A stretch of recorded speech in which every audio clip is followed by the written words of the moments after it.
and practice. So these are the things that we'll try to accomplish over today, Tuesday and Wednesday.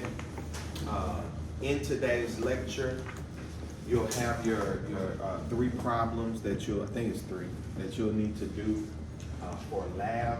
We'll discuss them in lab. I will admit that you should have enough after today to do the first problem, but Tuesday we'll go over the information to do the rest of the problems. So what I'm anticipating is that we will. Oh, and I'll also in between, probably Monday, because you won't be looking at it over the weekend anyway. So probably early Monday morning, I'll post Tuesday and Wednesday's lab. So if you want to kind of look at it, but it's not my expectation that you have all of the homework problems done by lab, at least not for Tuesday's group, because problems 2 and 3 we won't be going over until Tuesday morning. But we will go over it in lab, so we'll probably spend a lot more time. But Wednesday's group, yeah, I'm expecting you to have it all done, ready. We high-fiving each other, ready to go home and eat some turkey. All right. So one of the things that we look at is this balance, these 3 factors of patient factors, drug factors, and bug factors. A lot of what you've been, well, not a lot, all of what you've been talking about over this course has been patient factors. So we're introducing, or I'm introducing the concept of pharmacodynamics, which is really going to involve the bug and the drug. So how we look at it, when you're looking at those patient factors, pharmacokinetics is how the body affects the drug, right? We talked about ADME, absorption, distribution, metabolism, and excretion. But we look at that in its relationship with pharmacodynamics, so how the drug also affects the body in things that we call efficacy, and we've called either safety or toxicity in those things. So I've asked a lot of questions. Okay, you calculated Cmin and Cmax, but what does that mean? Okay, what that means to me at this point is I put the numbers in the formula and this is what came out. So it's like, nah, it means something more than that. So that's what we'll be talking about today. What does it mean to you when we're looking at our Cmax or our peak? Well, it means something to me, and we'll go over this in a little bit in more detail, when I'm really looking at concentration-dependent medications. So for my examples, I think the student was asking me about these principles. I'm going to, put more information in our PT lecture that we're going to do in December. But right now, I'm just talking about antibiotics. But antibiotics aren't the only things that follow these principles, okay? But I'm just going to focus on antibiotics so that you can understand the principles and how they apply to some select group of drugs. But these aren't the only drugs. So we'll talk about other medications that have concentration-dependent principles. But it still follows the same principle. Your Cmax is very important to efficacy, all right? Then you'll have some medications where really your area under the curve is more important. How do you distinguish between area under the curve and Cmax?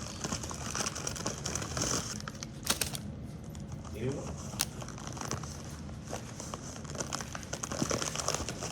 Anyone want to give it a shot? I think every time I ask a question, everybody look at me. Not me, Doc.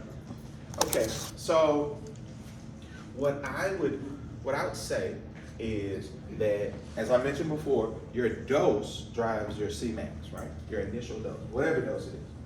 So if I gave 1,500 milligrams once a day, you would expect a higher Cmax than if I gave 1,000 milligrams once a day, right? Or do you need to put it in your calculator? No. You don't? What about the rest of your classmates? You think they do? I don't think so. They don't either? How? How do you think that? The area under the curve would be different? Well, why do you think the area under the curve is different?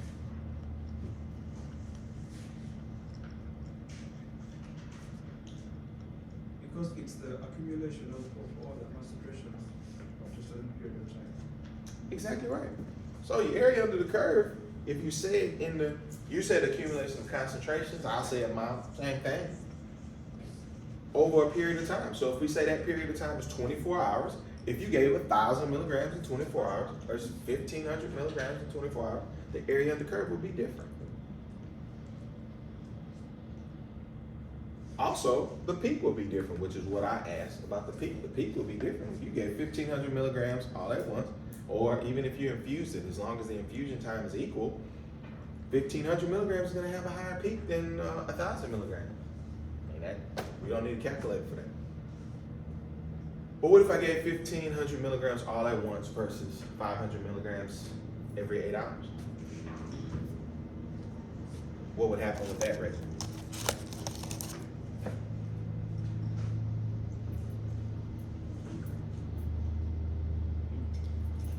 Nobody know? It'll essentially reach that peak? over It'll time? eventually reach that peak. It's gonna be the same. What is it? What's gonna be the same? Cmax will be the same? No way. No way. Y'all sleep this morning. We calculated all these different things, and you trying to tell me if you put a dose, assuming that all variables are the same, I can write the equation up on the board. Is the elimination constant gonna change? No. Is the volume of distribution gonna change? No. Is your dosing interval gonna change? Yes. One, you said 24 hours, and one is every 8 hours, but there's no way 500 milligrams, I don't care if you give it every 8 hours, is gonna reach a Cmax with your dose as the numerator that 1,500 milligrams would. There is no way. No way. Well, put it in your calculator and see.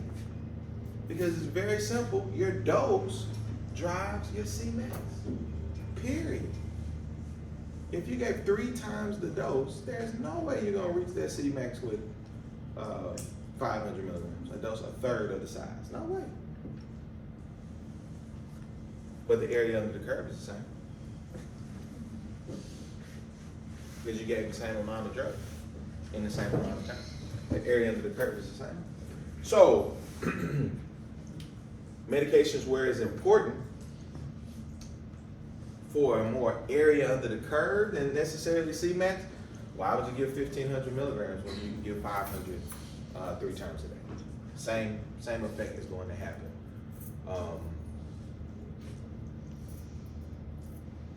Then you have a third concept that we'll talk about that is slightly different. It's what we call time-dependent properties. Area under the curve doesn't matter so much, and Cmax doesn't matter. It's just whatever time this medication is above this MIC, it's working. So we'll just talk about those 3 principles. So those are pharmacodynamic principles that are affected by pharmacokinetics. What's the difference between adsorption and absorption? What's the difference between what? Adsorption and absorption. Oh, I think that must be a typo.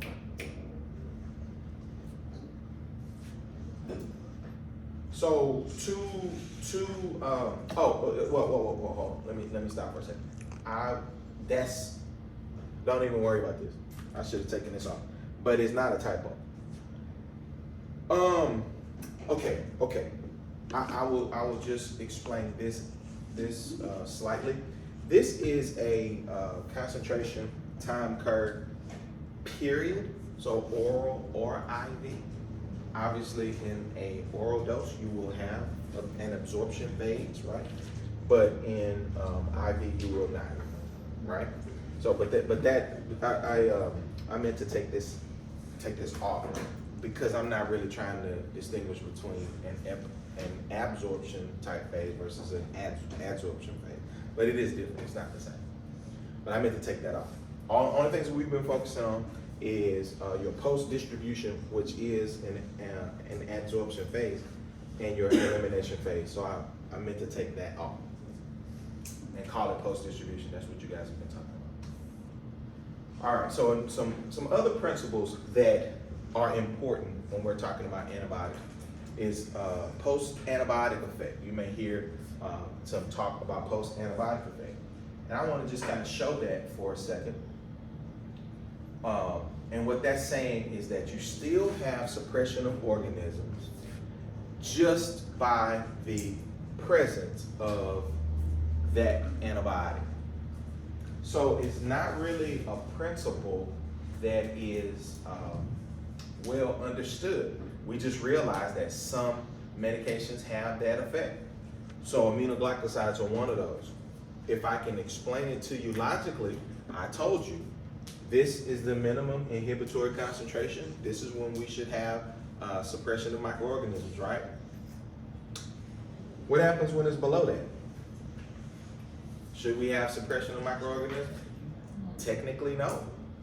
But with some drugs, like aminoglycosides, we still have suppression of microorganisms, even after it's below the MIC.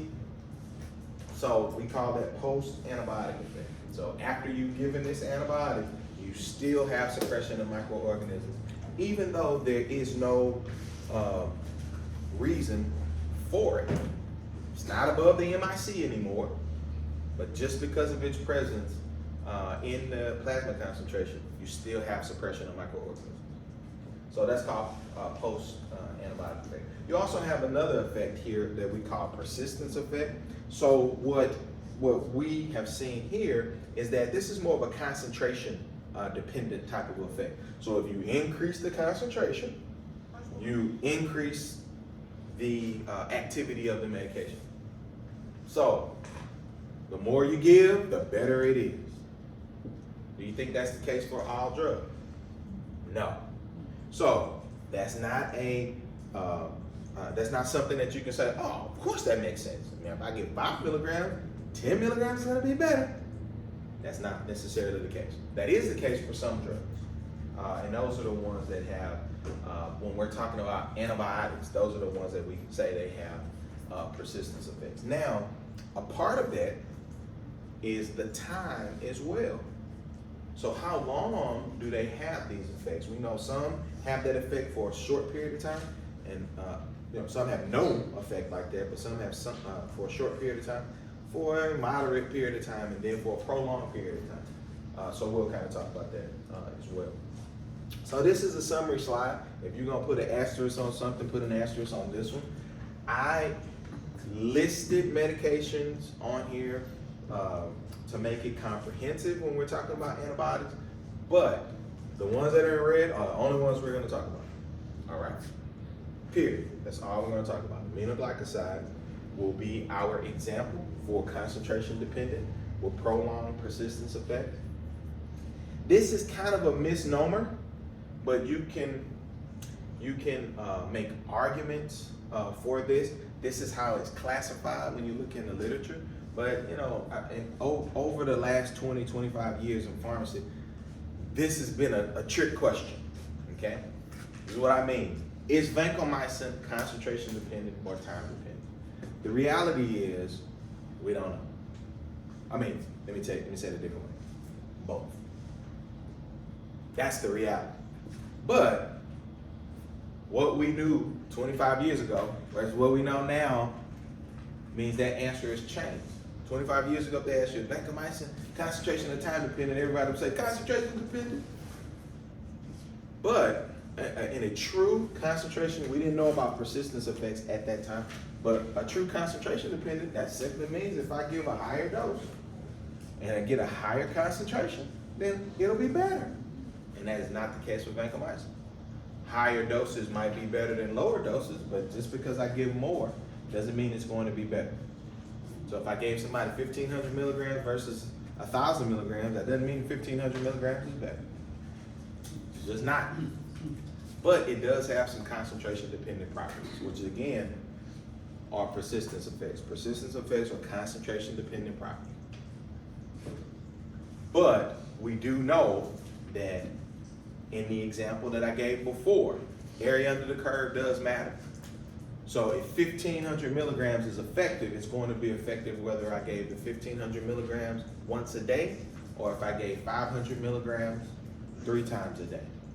It's going to be the same, and that is not concentration dependent, right? Because I just told you, a 1,500 milligram dose is going to have a higher peak than a 500 milligram dose. And in a concentration dependent antibiotic, that 15, the one with the highest peak is better. Okay? So you see how it's kind of tricky? It does have concentration dependent properties, but it's really more about area under the curve. So we're going to look at vancomycin about that. True term dependent antibiotics, we'll look at, if you look at most of these are beta lactams. We're going to look at penicillin as our example. But true, when I say true time dependent properties, it means, hey, the Cmax doesn't matter. It's not about Cmax. It's about when it goes above the MIC, it's effective. And I'm not gonna say that truly. When I say it's above the MIC isn't always the efficacy, if you will. It just says that is the minimum level where you'll see suppression. It may not be enough suppression to be therapeutic, but it does reach suppression. So you may hear, this doesn't mean anything as far as, this won't be on a test or anything. I'll give you this information, but I just want you to understand the concept that for certain drugs, we may say you need 3 times, your concentration needs to be 3 times the MIC. So if the MIC is 1, what would your concentration need to be? 3, right? So if it's down to 1, is it therapeutic? No. No. We say, oh no, that's the MIC. We know that it's therapeutic at 3. So that is that time, that target that we want. As long as it's at 3, why do I need it at 6? Why do I need it at 18? I just need it above 3. So I just want to do a trick question. Not a trick, this is an easy question, but I want to throw this at you. I told you there are 3 variables that we can control, right? What are those 3 variables? Those. No, that's wrong. I heard 2 of them. I heard the dose or size of dose, that's true. I heard dosing interval or tau, that's true. What's the third one? Time of infusion. Time of the infusion, right? So in those 3 choices, A, B, C, dose, B, what was B? You waking up, you sleeping in front of me. Unless you praying for me, do I need to cut the light back on?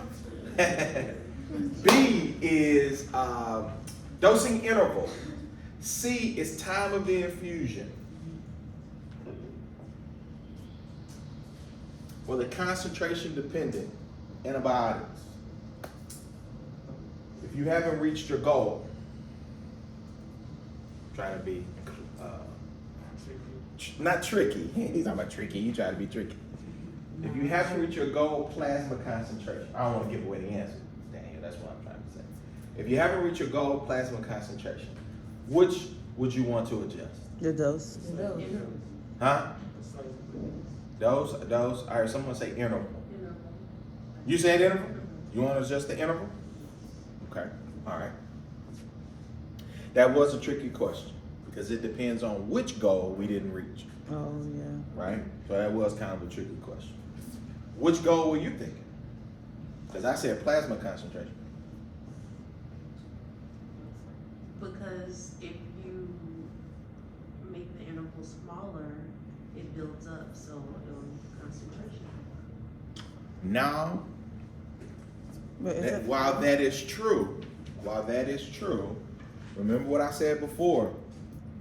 You can give it every 8 hours, 500 milligrams every 8 hours. You won't still have a C max of 1,500 if I gave it once a day.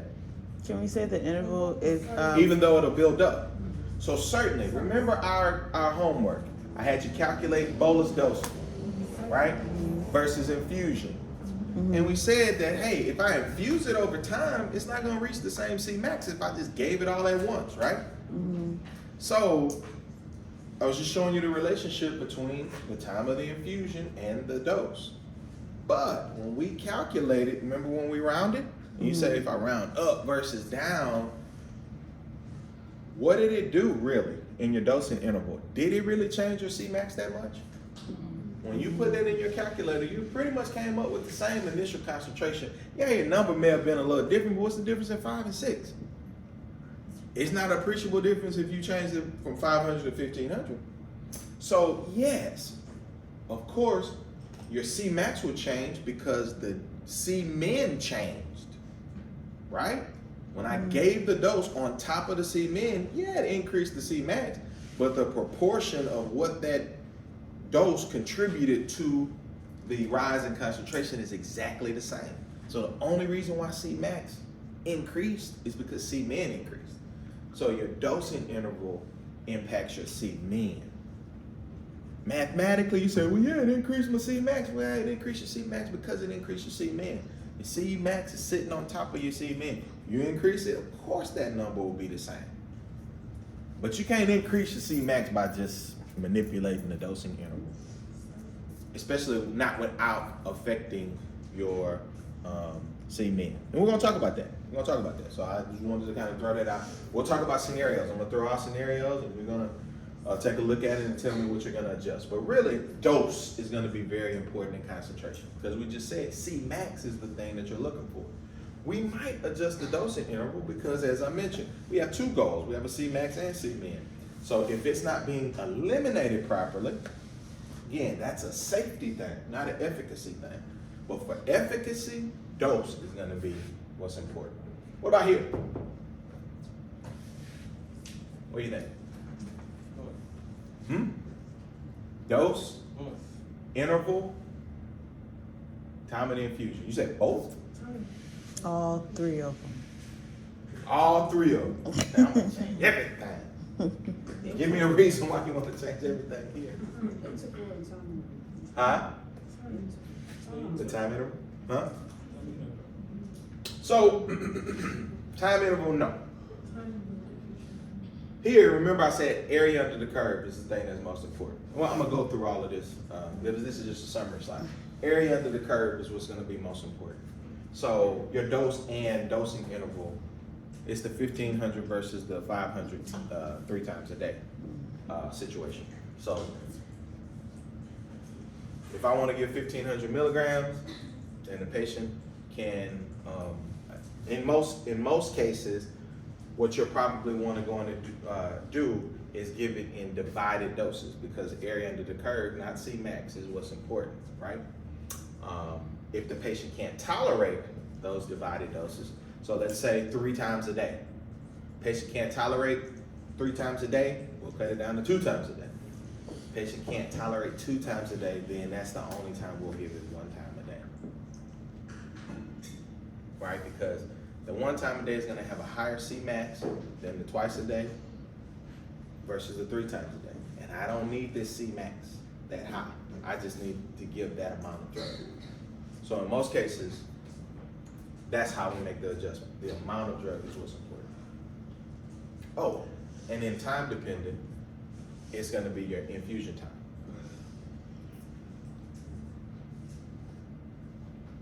All right, so let's go through each one real quick. Concentration dependent. Which one are we looking at? Cmax. Yes. Aminoglycosides though. Oh. The goal here, high peak serum concentration.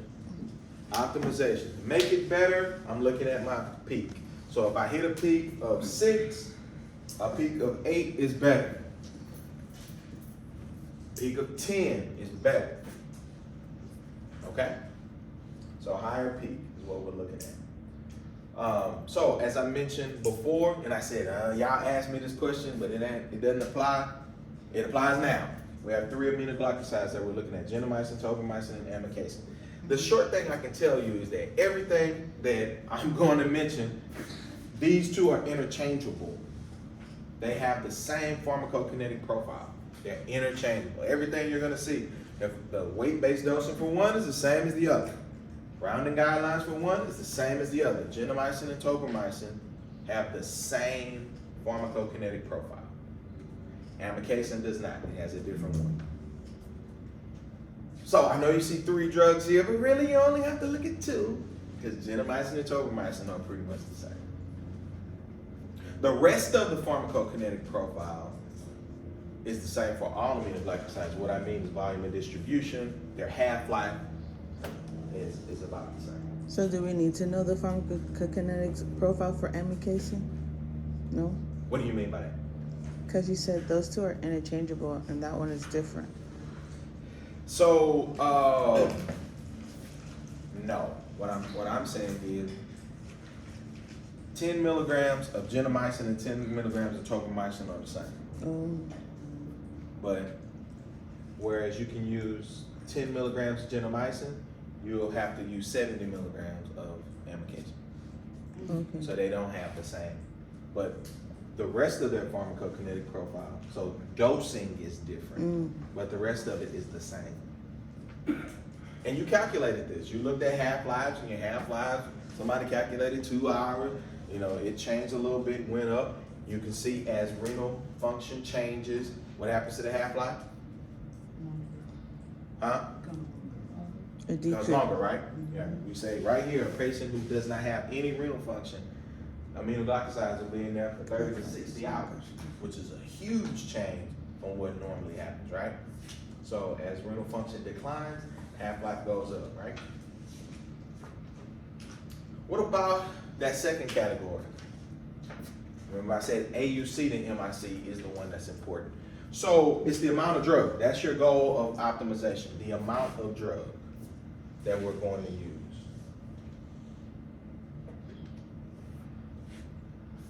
This is the profile that we've been using. Of course, I've been giving you that information. So we see, does vancomycin have a wider or a smaller distribution than aminoglycoside? Why? 50-50. Why? You say wider? No. I don't think anybody agrees with you right now. They real quiet. I'm solo dolo. He gonna be by yourself. Anybody going for smaller? Same? You going for smaller? Same? No same? How would I know? Because the other one was 0.25. This one is 0 to 1. Exactly. This ain't hard. So it's a wider vitamin distribution. So here's where we pick up on weight-based dosing. So if I'm using a dosing weight, this is why with aminoglycosides, all I really care about is the lean body weight, not the total body weight. Aminoglycosides don't distribute to fat. Does vancomycin? Yeah. So we're looking at the total body weight with vancomycin all the time. There's some arguments which we won't do because when you go hospital to hospital, most hospitals are going, and actually the guidelines say use total body weight. There's some arguments and people have done studies. Obviously, if I do pharmacokinetic numbers on it, you're going to see that for morbidly obese patients, while it may have a wider volume of distribution than aminoglycosides or some other antibiotics, it's not so wide that it really distributes it into that much fat, okay? So, says for morbidly obese patients, maybe we should do an adjusted body weight. That's what some have argued. But in most hospitals, what they're going to do in their protocols is you're just going to use total body weight. And in the event that you calculated this tremendous dose, you just gonna round down. And you say, I'm not giving this person 4,000 milligrams. No way. We'll just use this and we'll get levels and see where it fits. I won't be giving you any morbidly obese patients to test this theory, okay? So just remember, for vancomycin, we're gonna use the total body weight. What about for penicillin? So what's important with penicillin is just the time above the MIC. So remember, long durations of exposure. How do you manipulate the duration of exposure? Changing the infusion time. Well, actually, that's only partially true.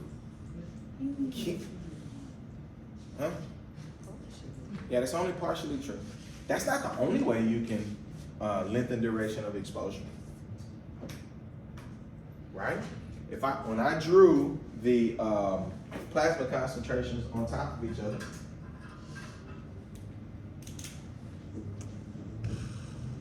right? Couldn't I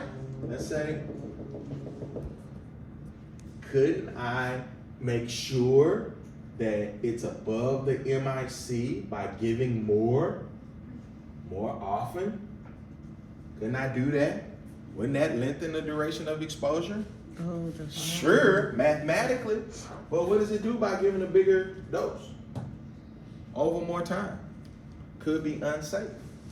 If all I needed was this plasma concentration, let's call that plasma concentration 3.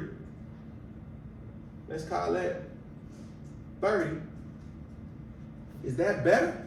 If all I needed was 3? No.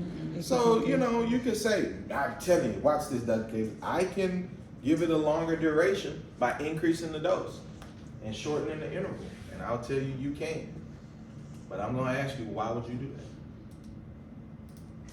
So, the way to only lengthen the duration of exposure is by adjusting the time of the infusion. So you talked about continuous infusions, right? I can just put it right there. We done. Look at all this drug you save by doing that. So just change the time of the infusion. What I can tell you is in beta-lactams, they've said, all right, that makes sense. Let's just do it by continuous infusion. What they found is that there's really no improvement on continuous infusion versus what we call an extended infusion. So with these drugs, if as you can see, none of these are 100%. Those percentages mean the time greater than the MIC. And what I've drawn here is in 24 hours, 100% greater than time over MIC. And that's not necessary. What you need for penicillins is just for 40 or 50% of the time for it to be above the MIC. So, trick question, not trick question, easy question. If the time interval is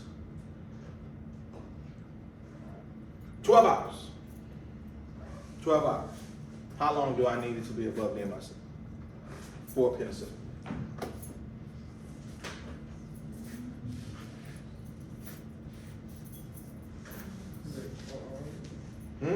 It's 12 hours. Huh? Yeah, I can hear something. Huh? It'll be 6 hours. 6 hours, 50% of the dosing interval.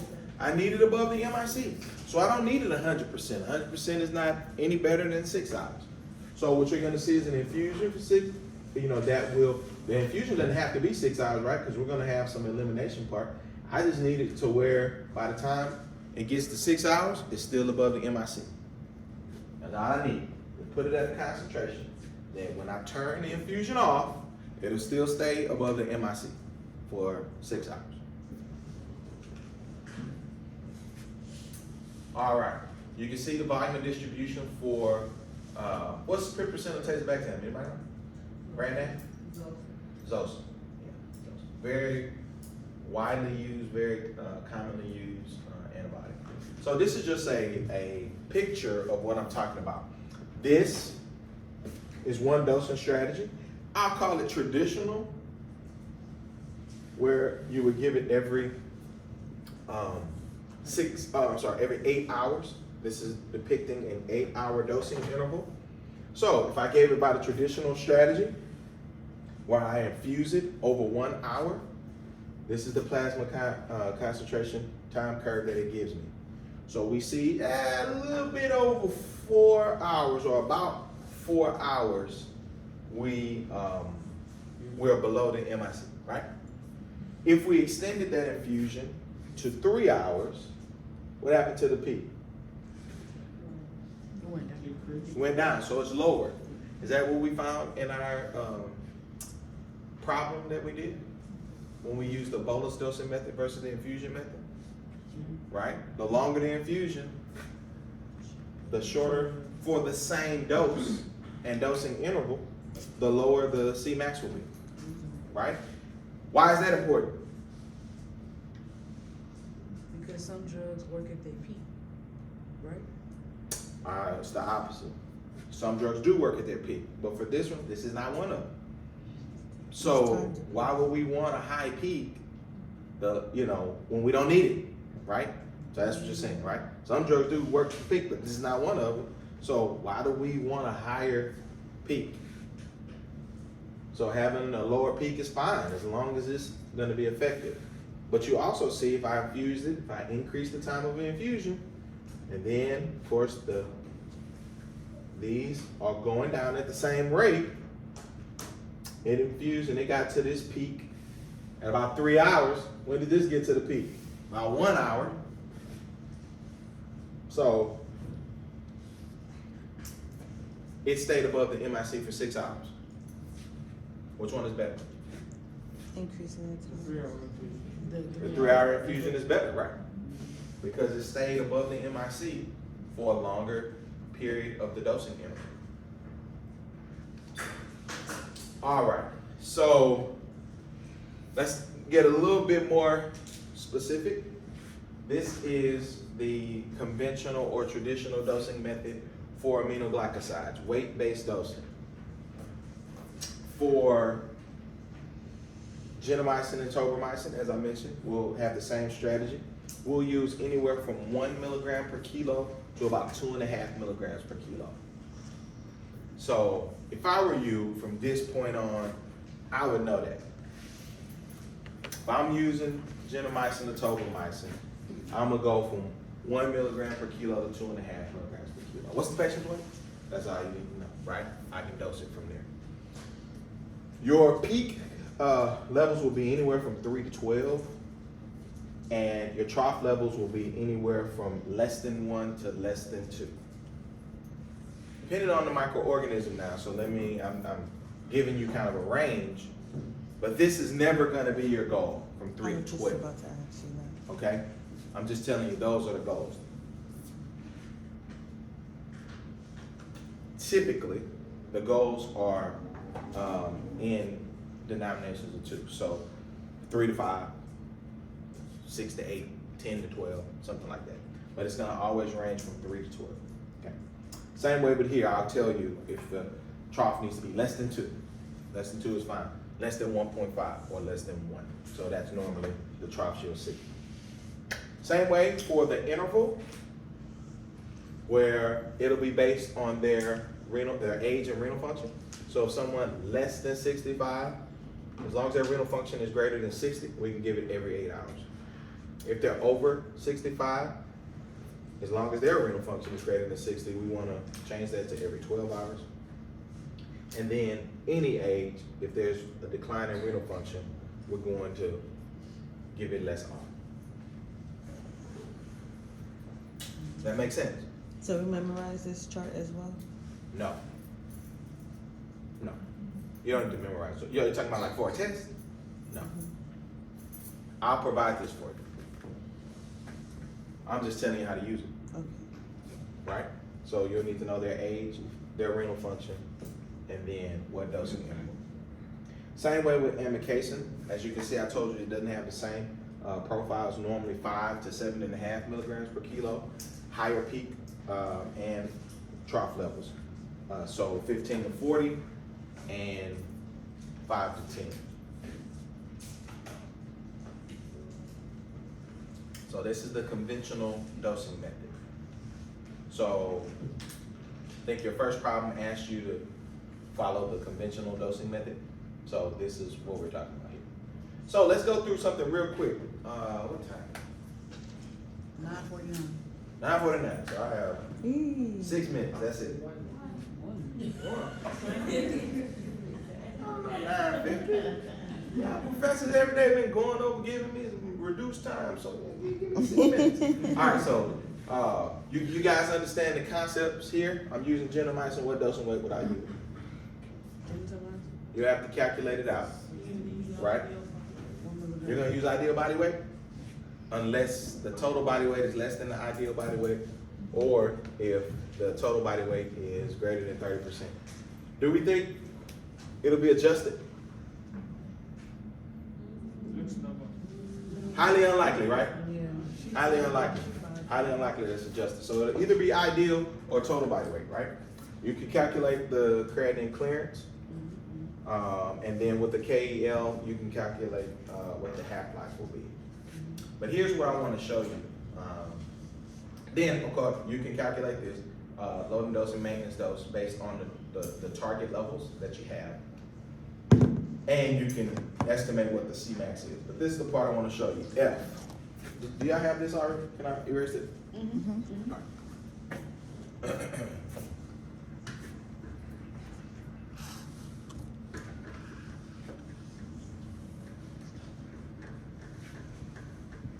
A lot of times pharmacy students, they think as long as I know the information, that's all I need. And that is not true. You have to know it and have to be able to do it. So, Try again. try it out. So, you know that you need a C max and you need a C min, right? I want these levels. But you're gonna have to provide more information than that. Didn't we just say, or not today, but we've said before, when are we drawing our C max and C min?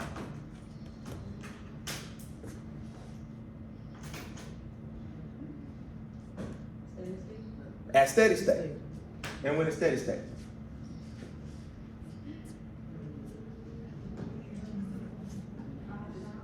Five half-lives, right? Oh, that like that.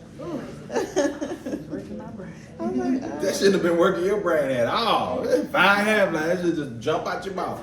5 half-lives. Okay. So do you need to know when the half-life is? yes. In order to do that, just multiply by 5. I forgot to put my time on. It's still sitting on my desk. Yeah, you gotta put 5 half-lives, tell me what that time is.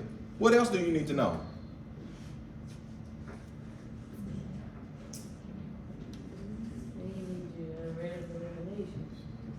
No, you don't necessarily need to know the regular method. What you need to know is, huh?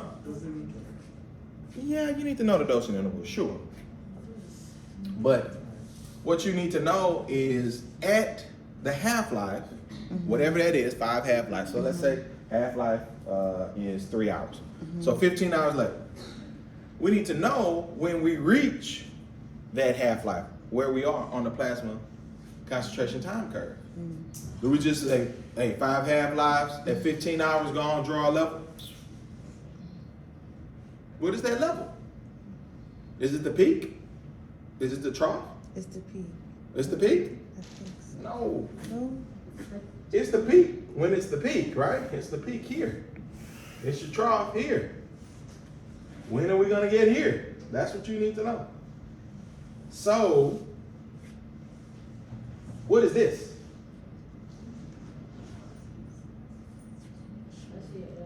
The initial concentration?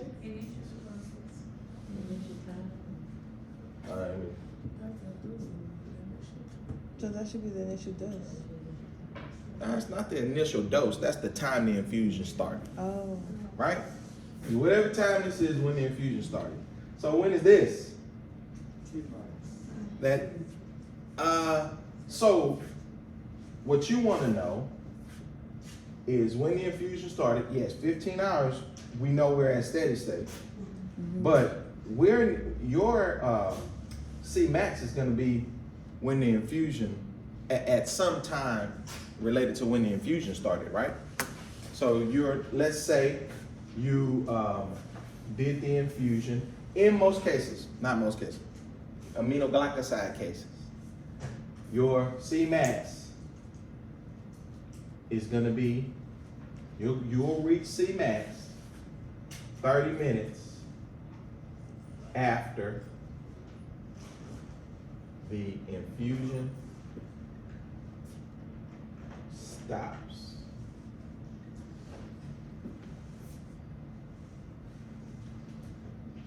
So you'll stop the infusion, 30 minutes, it'll still be going up. But 30 minutes after the infusion, you should be at the maximum concentration. All right? Same thing here. And someone asked me this, does the plasma concentrate time curve reach 0? Yeah, at some point, but do we wait for it to reach 0 before we give it again? So it's still drug there, right?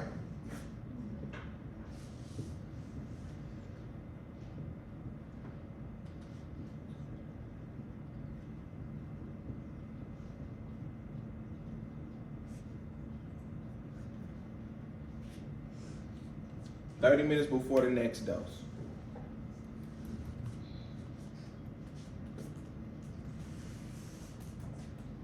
Are the guidelines that we'll use. All right? Let's test it. If we gave the dose today, today at 9, what time will we order our C-Max and C-Min? What day and time will we order our C-Max and C-Min? So it should be, So it should stop it. what's the day? 19? At 9 o'clock? What did I say? I don't remember what the dosing interval was. Huh? What's the dosing interval? Huh? At 11? What's the interval? No, what's the dosing interval?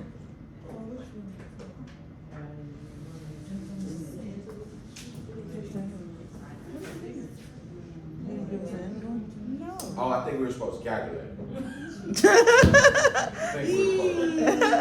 think we were supposed to I am calculate. done with you. Yeah, I'm sorry. So let's say the dosing interval is every 12 hours. Okay.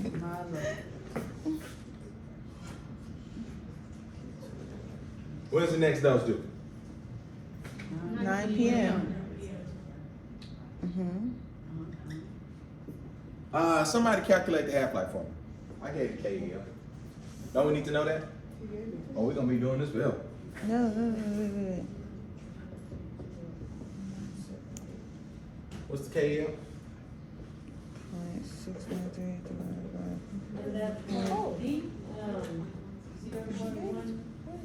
He gave us it. No. 0.178? Yeah. He gave it to us. Yeah, 1.7. Yeah, you gave it to us. So when is half-life? 4 hours? 4 hours? So you're running okay. I didn't mean to do that.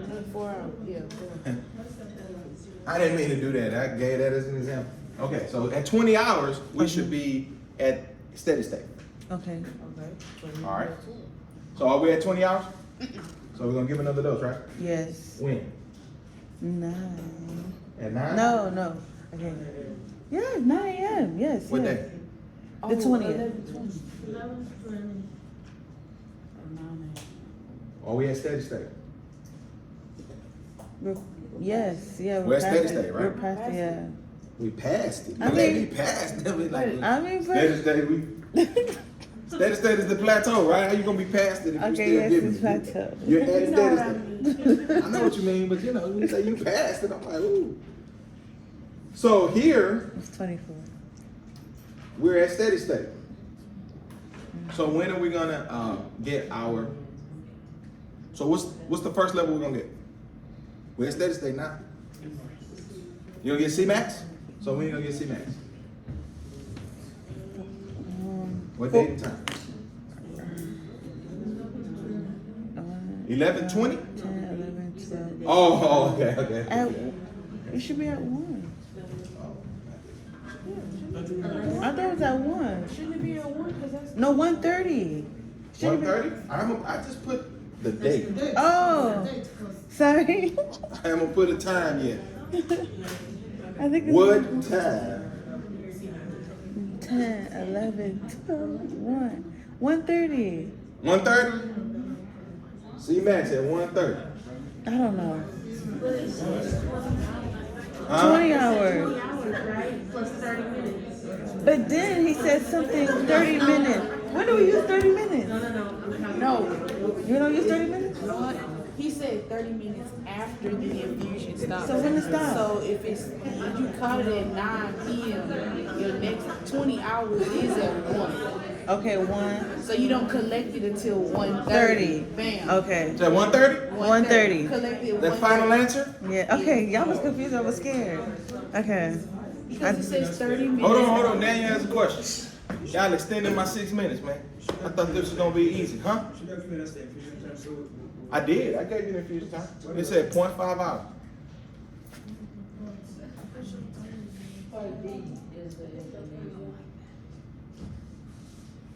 Point 5 hours.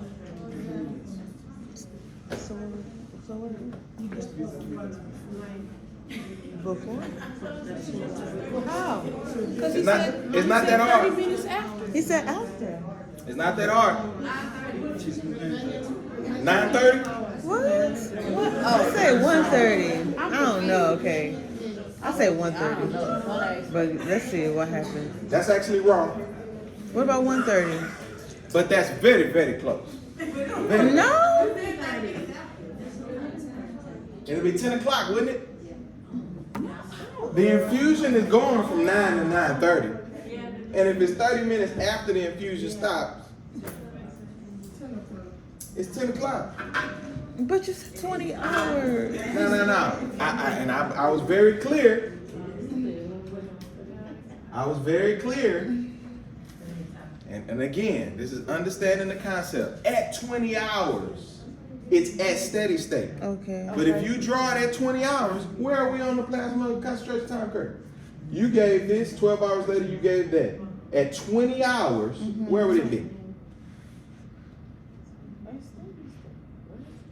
It'll be at steady state, but what is at steady state? This concentration right here? Because that's at 20 hours. Isn't it? But I You don't know. Whoa. You gotta know. Every one of these is doing like this. So here, we did right there. Here, you did right there. Here is your third one. So you said, and this is at 12 hours, this is at 24. At 20 hours, we probably over here somewhere. We ain't right here. But why do they say steady state? What do you mean? It's gonna be at steady state from that point on. So you need that. What you can actually do, so this will be the one at 20 hours, at those 3, 1, 2, at those 3, is the C-min at steady state of your second dose. It should be. It should be. So you don't have to wait. You don't have to wait until this drug to get this C-min. Your first level was actually the C-min that you wanted to get. You want to get the C-min. Right here. This is dose 1.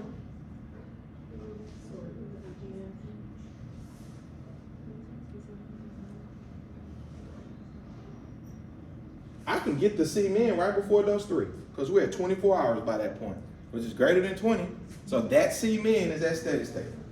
So my C-min,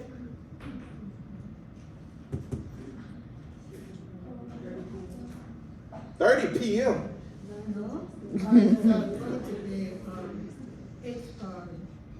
8:30 a.m. Right before I give this. 30 minutes before I give this. So why wouldn't it be 9:30? Why wouldn't it be 9:30? Yeah. 9:30 what?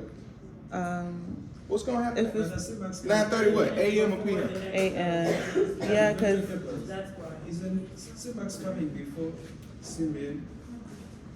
The CMAX is good enough for before. What's the difference between this C-min at steady state and this one? What's the difference? But what's the difference in the value? Not the time, in the value. At steady state, it's gonna be the same. yeah. So in your example, yeah, the time is different. So I'm gonna give you a scenario. If you're the patient laying on the table and we need to make sure that this isn't shutting down your kidney, do you want us to do it as soon as we can or As soon as we can. So if there's no difference in between this C-min and that C-min, why you waiting? Why are you waiting? What about the difference in the C-max? There is a difference in the C-max here because we're not at steady state. The C-max here is going to be 1 hour after you started the dose, right? So that C-max is at 10 p.m. And is at 10 p.m. are we out 20 hours? No. So that C-max is going to be lower than what this one actually is. So if you're trying to dose off a lower C-max than what it already is, then you may overdose. So your C-max is not at steady state until here, but your C-min is at steady state after the second dose. So your C-min you would draw before the C-max.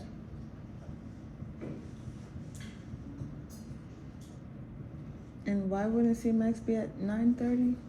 What? Yeah. Why is it not one At 9:30 9:30 a.m. meaning. here, Mm-hmm. you're doing an infusion for 30 minutes. Oh, you have to. 9:30, you just stopped your infusion. I thought 9 o'clock is when you stop. 9 o'clock is when you started. You gave it, and you have to wait 30 minutes. Okay. So you gave Is that it, not correct? then you wait. We started 30 the minutes. infusion at 9.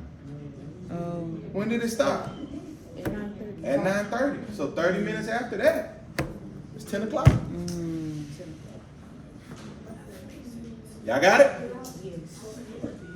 These are all great questions. Somebody talking to me. Oh, okay. Okay. so why wouldn't she not be at 9? Elaborate in what way? How are you confused? So I understand that Hold on now. so I understand that this, like, I started at 9, my infusion rate stopped at 9:30, that's what it is now, which is 10 a.m. Yeah. But for C-min, it's 30 minutes before the next dose, correct? Uh-huh. So, it's just like straightforward, it's just like that? Like, it's just 30 minutes before? Yeah. Okay, it just, so we just. So the next dose would be 9 a.m. So you give the dose. It's 6:30. Before, so that's 8:30. That's why that's he's saying at 8:30. So, Okay, no, it's okay, I got it. You sure? because you're saying the infusion rate runs at 0.5, that's 30 minutes. I will say what I If it thought. starts to run 30 minutes, it stops. You sure? So Then C-min, I after- mean, that 30 minutes before C-min actually means because it's a 30-minute infusion, right? And so you wanna give a dose before it reaches 0, and so that means since it's a 30-minute infusion, you're doing it 30 minutes before before it reaches 0. It's a great question. I would say don't try to understand the 30 minutes. Because it could be any time or something. It could be any time. Before it reaches. Could be any time. No, there's no mathematical reason as to why it's 30 minutes. The reason why it's done like this is because we all know, just like you're looking at here, we all know what time we're going to start the infusion. Yes. So when are we going to obtain the levels? Yes. This that's it. is mathematically derived. We know that at 30 minutes after the infusion, it's already been tested that we should have reached our highest level. We're just getting a C-min so we can know whatever that minimum concentration was before we infuse the dose. Because if I know what this minimum concentration is, and then I infuse the dose and I know what the C-max is, isn't there a relationship? Of whatever this is. Isn't there a relationship? As we mentioned, I can calculate the contribution of each dose, right? It gave you an initial concentration. Then the second part of the equation gave you what? Accumulation of the other doses. Right? So the contribution of each dose is the exact same. What we don't know is how much drug is accumulated at that point. Okay. But you do know it if you know how much drug was in the body at the time that you infused it. So don't try to understand why is that 30 minutes. It's 30 minutes because, hey, Bottom line, give it before you give this doggone infusion. So 30 minutes was a round number. But these are the guidelines that you need to know.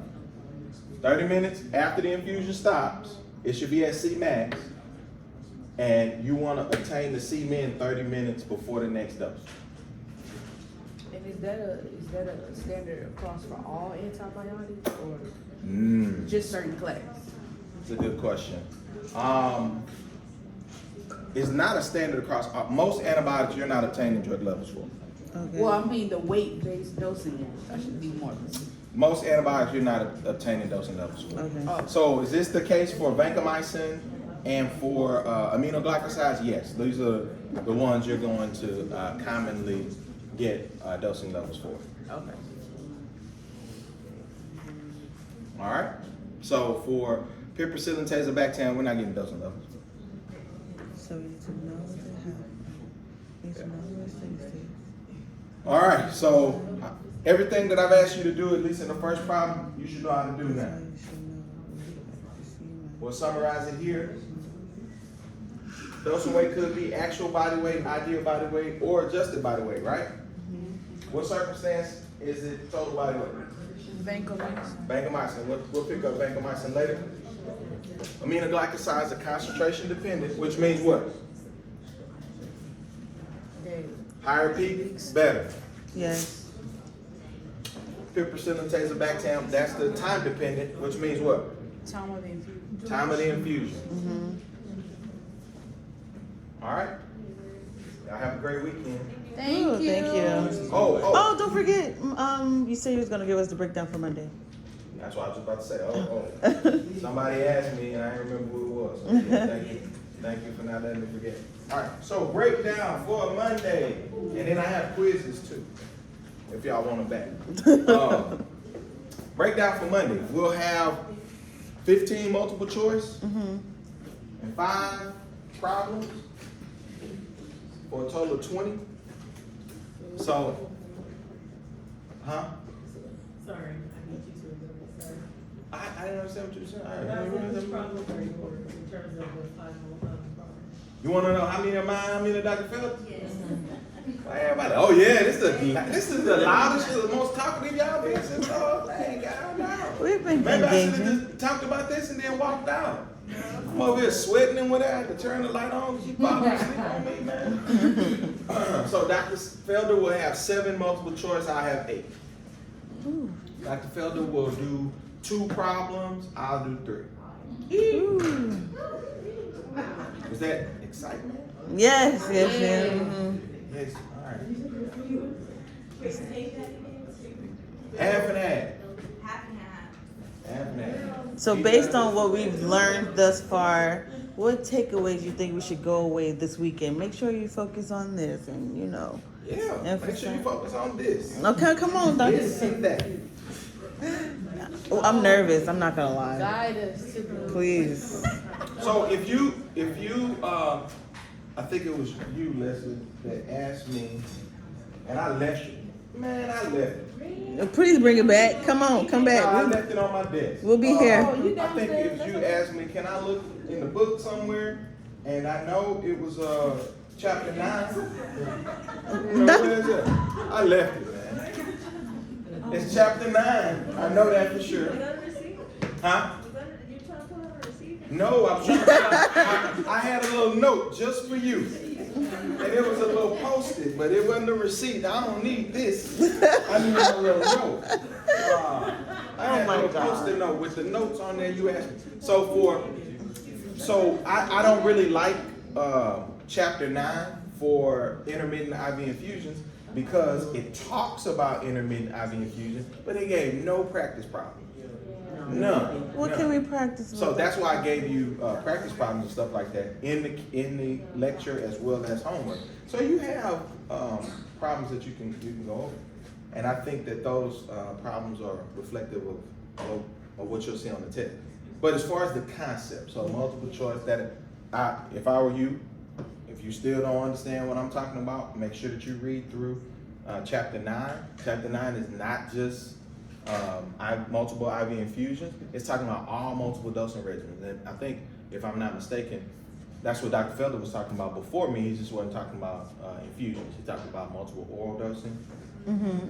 So you're probably reading chapter 9 already, but for the concepts, you definitely need to kind of go through that. You don't understand drug accumulation. You don't understand how it's contributing. If you don't understand some of the things that I was talking about how what your adjustment is impacting C-min, C-max, go back to the chapter. If you don't understand loading dosing or steady state, it's all talked about in the chapter. And there are some learning questions that I did see in there. Don't quote me, because I don't have my note, but I think it was like 3 through 7 or something like that.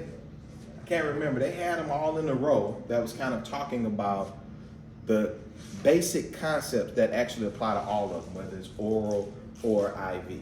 Those basic concepts of drug accumulation, steady state, all of those types of things are just conceptual based things. So they did have that. They did have some frequently asked questions that explained it as well. So make sure you really understand, what's going on in those changes. Do you mind clarifying I remember you spoke about it in Wednesday's lab, whether you use the actual body weight versus the adjusted, because some people are still confused about that. Sure, yeah. I'll say it again. For Monday's exam, the weight-based principles, meaning the dosing weight that you will use, the drug is decoration right now. Not right now, for Monday's exam. So for the final, as I mentioned, things we're talking about today don't really apply to Monday's exam.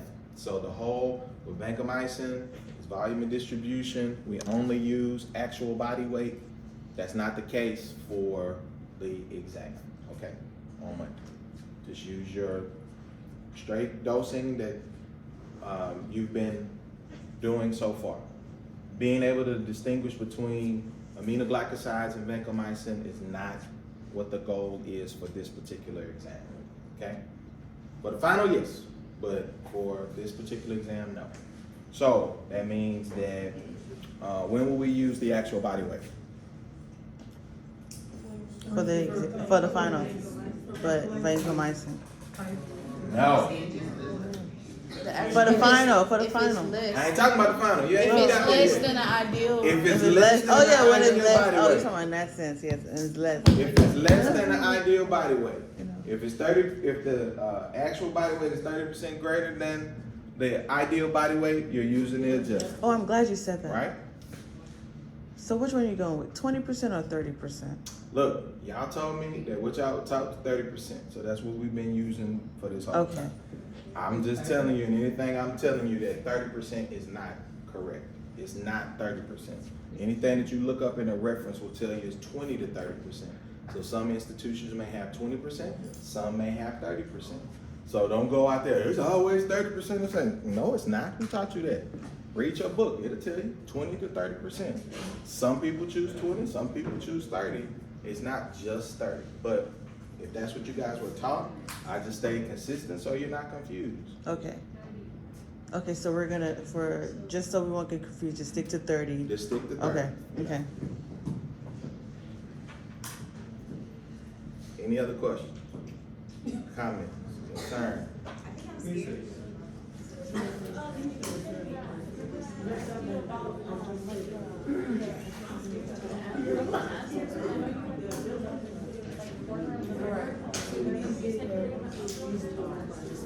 The answers for the questions and homework?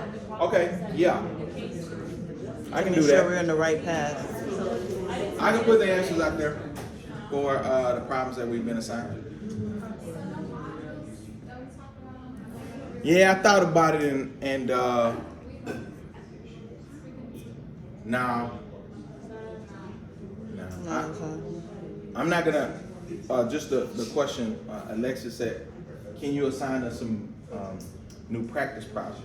So my first thought was, okay, I can pull out some new problems, but how would you get them? And so if I sent you problems, just like what Leslie is asking, well, then I have to send you the answers. I have to work it out for you and show you that. I know if I send you problems with the answers worked out, it's meaningless. I'm spending more time than you. Some of you may work them out, but most of you are just gonna look at it and try to see if you can memorize how to do it. And I guarantee you, you ain't gonna get it right on the test. So that's not helpful. As I mentioned before, if I assign you something, whether you get it right or wrong, just try to work it out, and I can help you fix it. And in most situations, I haven't seen that. So another option was, okay, I can build it in Blackboard. That way it'll tell you if it's back or not. But I don't have time for it. But will you have time to post? I have time to post the answers today, of what you have. Yeah. so we can start studying and use it Don't today. forget me. I don't Yeah. forget. I got the answers already, so I can post that. Yeah, thanks. That'd be good today. You don't have quizzes, Bob? What? Quizzes. Quiz.